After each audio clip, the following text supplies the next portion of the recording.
بسم اللہ الرحمن الرحیم۔ حضرت خواجہ حبیب اجمی رحمۃ اللہ علیہ کے احوال زندگی کا مختصر تذکرہ۔ سلسلے جنیدیہ اور پہلے صدی کے ایک بزرگ تابعی اور جلیل القدر اولیاء میں سے گزرے ہیں۔ حبیب اعجمی رحمۃ اللہ علیہ فارس میں پیدا ہوئے اور بعد میں بصرہ میں سکونت اختیار کی۔ حبیب اعجمی کے نام سے مشہور۔ حبیب اعجمی کے نام سے زیادہ مشہور ہو گیا کیونکہ قرآن مجید کا تلفظ درست مخرج سے ادا نہیں کر سکتے تھے، تو پھر بصرہ میں خواجہ حبیب اعجمی کے نام سے یاد کیا جانے لگا۔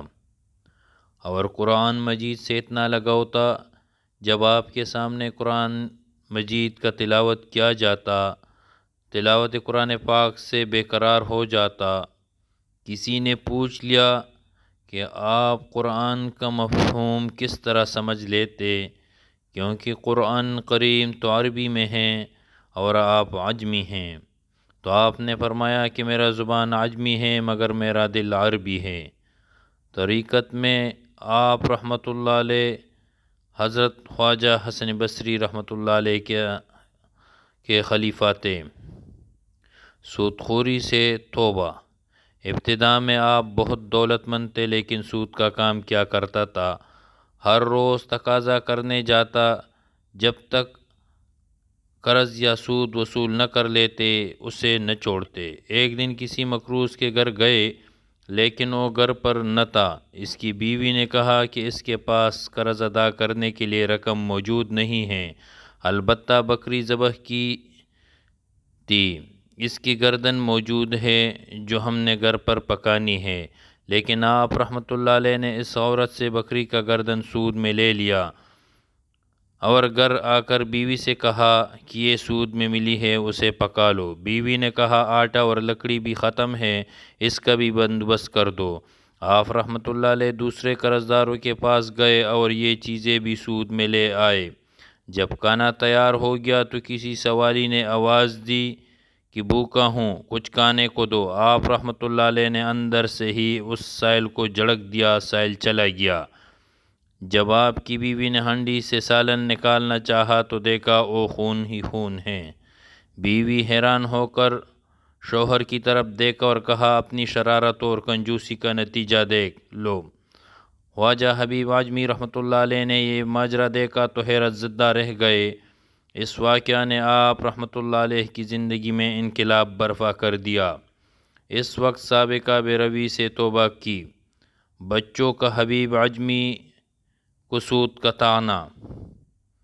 ایک روز باہر نکلے، راستے میں بچے کھیل رہے تھے۔ انہوں نے خواجہ حبیب اعجمی رحمۃ اللہ علیہ کو دیکھ کر چلانا شروع کر دیا، ہٹ جاؤ، ہٹ جاؤ، حبیب سود خور آ رہا ہے، ہم پر اس کی گرد پڑ گئی تو ہم بھی ایسے ہی ہو جائیں گے۔ یہ سننا تھا تو تڑپ اٹھے، ندامت سے سر جھکا لیا اور کہنے لگے اے ربا، اے ربا، بچوں تک تو نے میرا حال ظاہر فرما دیا۔ خواجہ حسن بصری رحمۃ اللہ علیہ کی خدمت میں حاضر ہو کر توبہ کی، سب قرض داروں کا قرض معاف کر دیا، اپنا سارا مال اسباب راہ خدا میں دے ڈالا، عبادت و ذکر الہی میں مصروف ہو گئے اور صائم الدہر اور قائم اللیل رہنے لگے۔ بچوں کا حبیب اعجمی کا ادب و احترام۔ کچھ عرصہ بعد پھر انہی لڑکوں کے پاس سے گزر ہوا تو انہوں نے آپس میں کہا خاموش رہو، حبیب العابد جاتے ہیں۔ یہ سن کر آپ رحمۃ اللہ علیہ رونے لگے اور کہا اے اللہ، یہ سب تیری طرف سے ہیں۔ مزدوری نہ کرنے پر بیوی کا شکوہ۔ جب اس طرح عبادت کرتے ایک مدت گزر گئی تو ایک دن بیوی نے شکایت کی کہ ضرورت کیسے پوری کی جائے۔ آپ رحمۃ اللہ علیہ نے فرمایا اچھا کام پر جاتا ہوں، مزدوری سے جو ملے گا لے آؤں گا۔ چنانچہ آپ رحمۃ اللہ علیہ دن بھر گھر سے باہر رہ کر عبادت کرتے اور شام کو گھر واپس آ جاتے۔ بیوی ان کو خالی ہاتھ دیکھتی تو کہتی یہ کیا معاملہ ہے؟ آپ رحمۃ اللہ علیہ فرماتے کہ میں کام کر رہا ہوں، جس کا کام کر رہا ہوں وہ بڑا صحیح ہے، کہتا ہے وقت آنے پر خود ہی اجرت دے دیا کروں گا، لہٰذا مجھے اس سے مانگتے ہوئے شرم آتی ہے۔ وہ کہتا ہے ہر 10ویں روز مزدوری دیا کروں گا۔ چنانچہ بیوی نے 10 دن صبر کیا۔ جب آپ رحمۃ اللہ علیہ 10ویں روز بھی شام کو خالی ہاتھ واپس جانے لگا تو راستے میں خیال آیا کہ بیوی کو کیا جواب دوں گا۔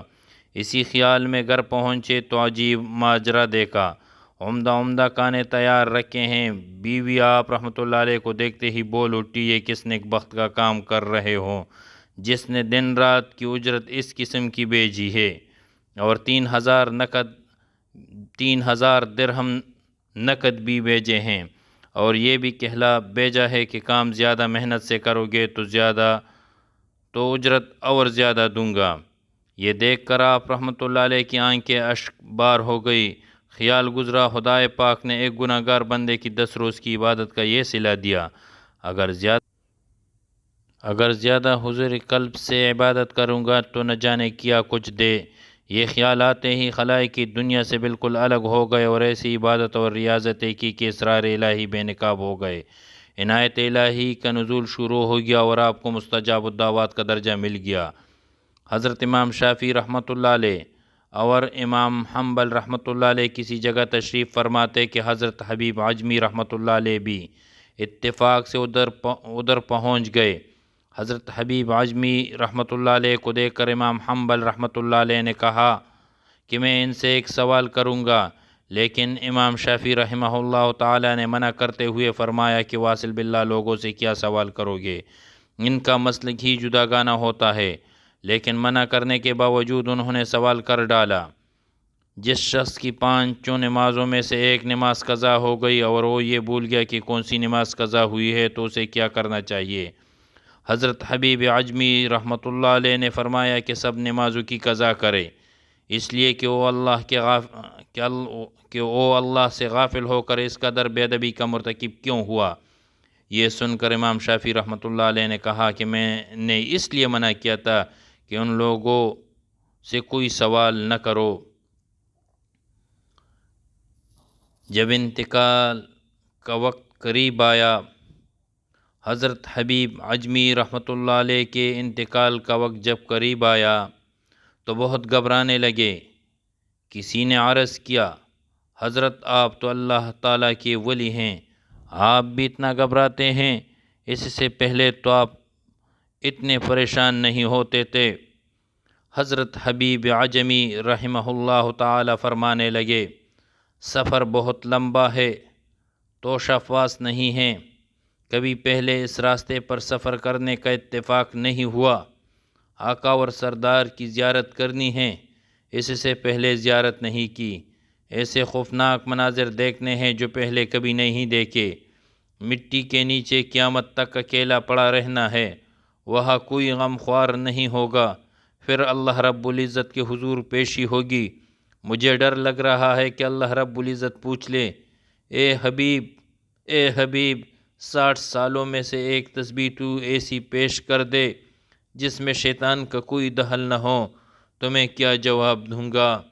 آپ رحمۃ اللہ علیہ کا وصال ہشام بن عبد الملک کے عہد میں 3 ربیع الثانی 156 ہجری کو ہوا اور بصرہ میں مدفون ہوا۔ اللہ تعالیٰ کی ان پر رحمت ہو۔